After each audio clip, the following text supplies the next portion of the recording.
Good morning, you guys. Today is a tea kind of day. We've had some really moody weather here recently, and it's been very cloudy, only mid 60s, misty. I'm gonna make some tea because I'm gonna take you guys out in the garden today and just kind of walk through, share what we're doing, show what's growing, because there's so much to see, so much beauty out there.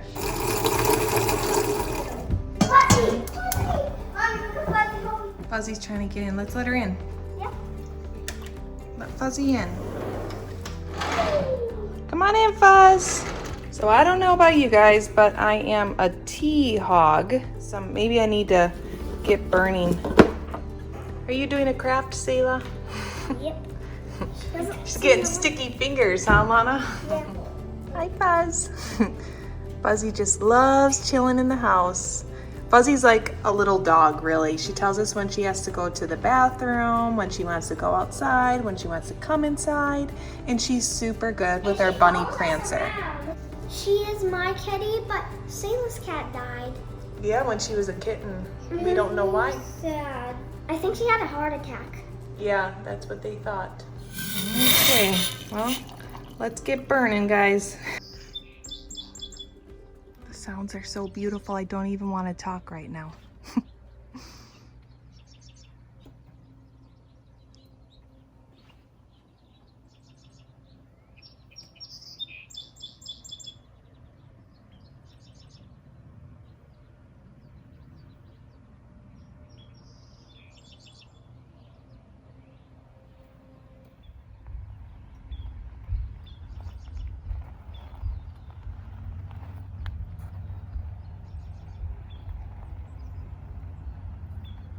Got some weeding to do there.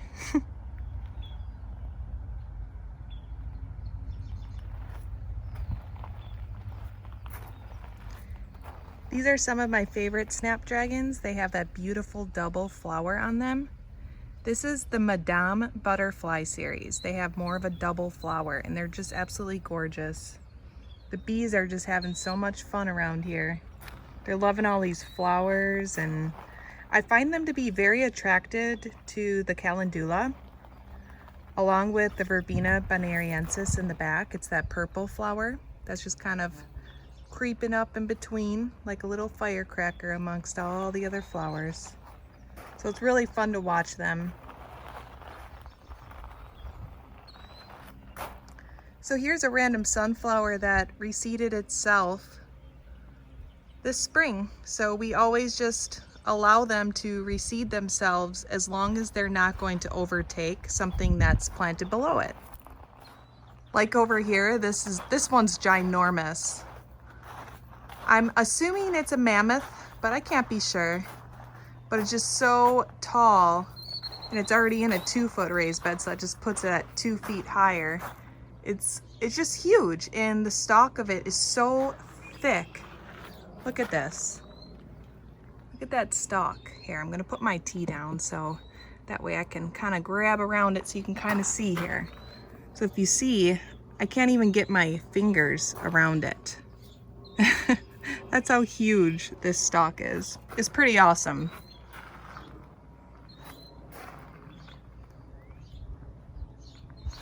We always had little random dills growing up, and we just kind of allowed them this year, and that's what that patch is right there of dill. That's all reseeded from itself from last year. And then our anise came back, which anise is like the biggest bee attractor. Hands down, nothing beats it, but it is invasive. So if you don't want it somewhere and to grow everywhere, then I wouldn't suggest putting it there.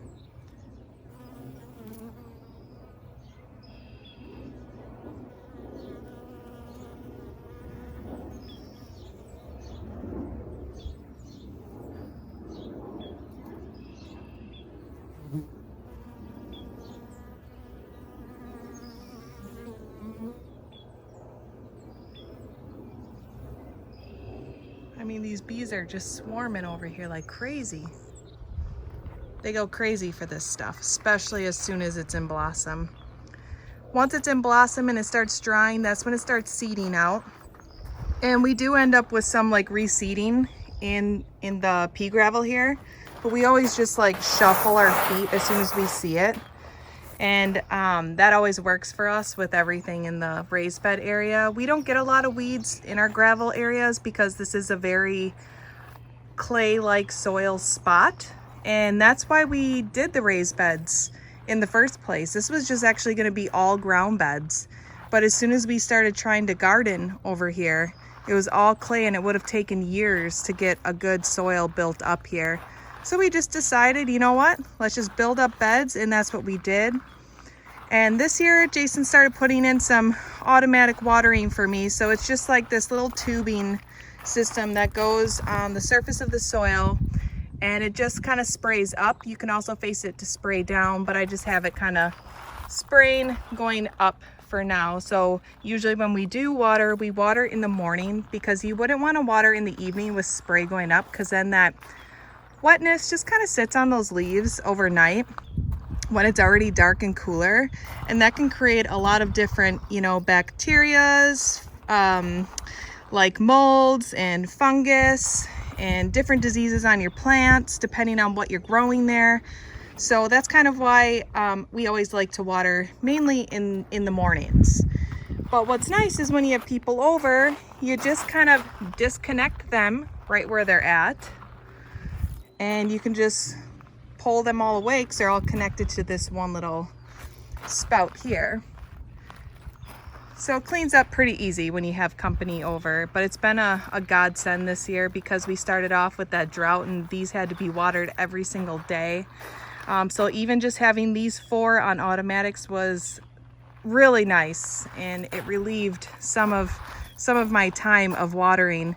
And then over here, we didn't have the automatics, but I put a brick in the center of these 2 beds and then had a sprinkler going from back and forth for all of the beds, and that worked perfectly as well. And then we ended up getting some weeds in the middle because the weeds were getting watered. But then we just took a metal rake and kind of just raked them out. And as you can see, I mean, we have to do that often. It's about once every 2 weeks, but as you can see, there's some popping up there, and that's all we do. But if you don't have clay soil and you've got pea gravel and you know, they're starting to come up through the weed barrier, you know, I mean, you're going to have a lot more time consuming of trying to get rid of them than we do, just because of the soil conditions. When we did this area, we did add a really heavy duty landscape weed barrier. And weed barrier is always nice to add because it does keep the weeds at bay. But over time, as you garden in your beds and clean them up, dirt falls, seeds fall, nature delivers seeds in places we may not want them, and you're going to end up getting things growing in there either way. But I do feel that the weed barrier really does help. It can't help with any of the seeds that are dropped above it, of course, but overall, it's just, it's definitely been helpful for us. And we let the dill just reseed on its own because the dill harvests the black swallowtail butterflies. And we really have been trying to draw in more butterflies into our gardens. Over here we have some melons. Now these were melon plants that I seeded in the greenhouse, and we didn't pre-seed a lot of that kind of stuff. We actually directly seeded a lot of that stuff into the gardens, but these are also the pre-seeded, so we planted them as plants in the beds here. And these are the same. These are just a cantaloupe, called Hannah's Choice. It's one of our favorites. It's very sweet. It's a large melon, beautiful golden flesh. It's so delicious. It's always a late producer too, so we won't have any until probably late August. And then as you can, oh, here, this is just a cucumber plant, just a regular cucumber. And then we got our peas starting to retire over on this edge of the bed. So once we pull these, I think that we're not going to add anything else. It's just we seed peas before really anything else in the garden. That's usually about a month and a half before anything else in the garden. And that's why we always just let them kind of hang over an edge. So that way we can still go ahead and plant other varieties and we don't have a whole bed to replace like we did on the other side and showed in one of our last videos. But we love the variety Maxigold. It's a shelling pea and it doesn't need to be trellised. And as you can see in our gardens, we kind of allow things to just do what they do naturally. I don't do a ton of trellising.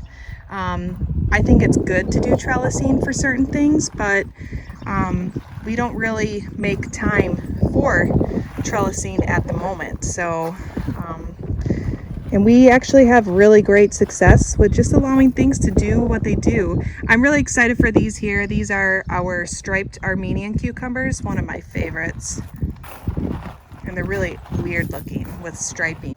The strawberries are done for the season. It looks so bare over here right now, but we cut them down once they were done. There were a lot of weeds growing in them too. This bed did pretty well this year, and this bed over here was not so great. We didn't have a lot of our strawberries returned. This would have been their 4th year.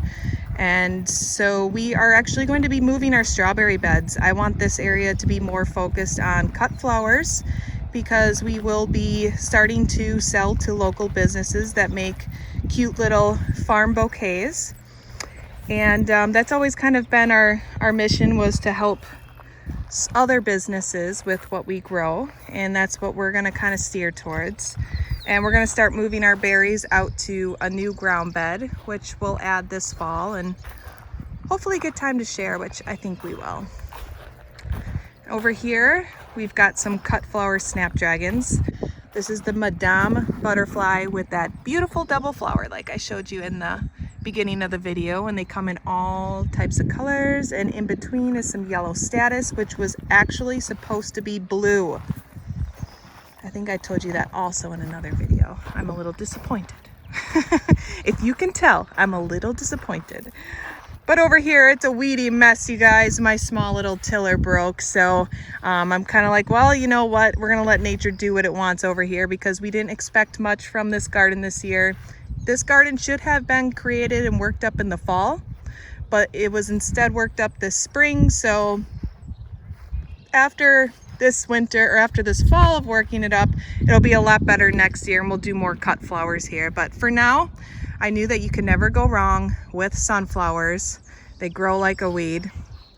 And then we have some heliochrysum.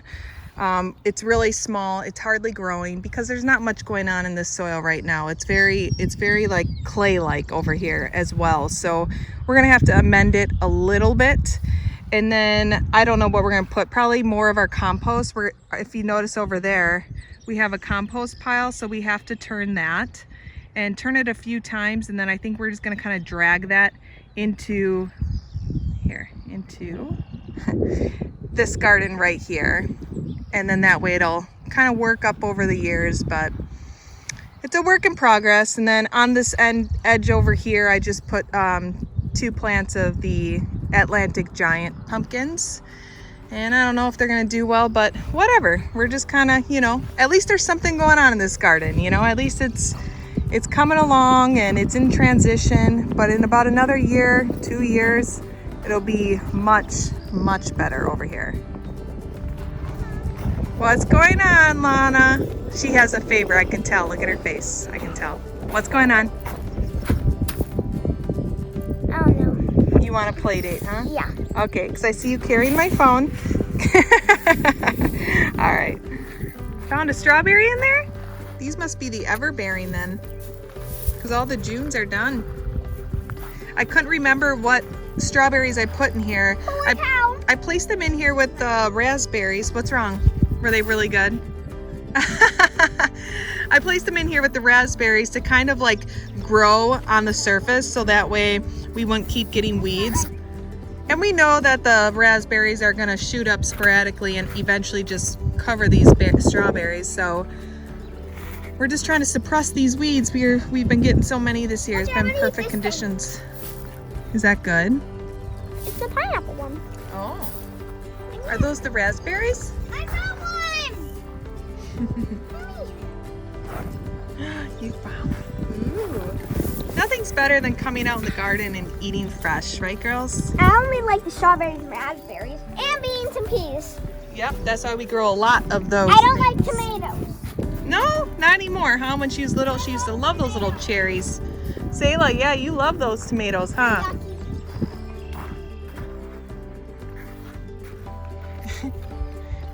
Those good?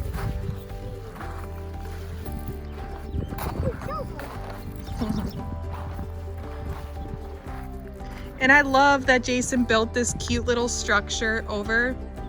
It just really end caps the garden so well over here. And uh-oh, you're coughing crazy. Take it easy. Ooh, I see lots down here. There's a big one, big juicy one right there. Fat. Juicy berry, huh? And you got the beans? Should we show everyone our beans? Yeah! Okay, let's go show everyone the beans. Woo.